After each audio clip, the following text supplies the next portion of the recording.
Cleveland has number 6. They're on the clock. Cleveland Browns, woeful across everything. There was a whole Shadur Sanders thing last year, but their 6th pick. Who do you like Cleveland Browns taking this year?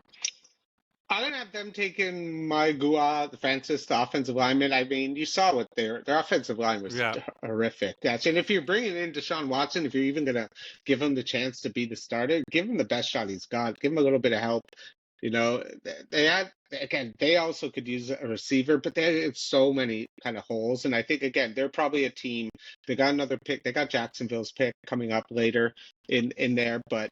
I think even if you're going to have Shadur with how like what he was doing with that offensive line last year, he was getting sacked. He was having some of the worst games, and it was clear that offensive line needed some help. So if I'm the Browns, I gotta go. You gotta go offensive line. Yeah, I'm with you in terms of offensive line, but I've got them taking Caden Proctor, offensive tackle out of Alabama. Again, to your point, like if you are going to have a guy up there, the quarterbacks had no time in that. You've got Garrett, anchoring the defense. There's always talk of people, oh, will they trade him? Will they trade him? They're just paying this money. They're not going to do that. They're going to keep him. I think you just need to shore up those offensive line.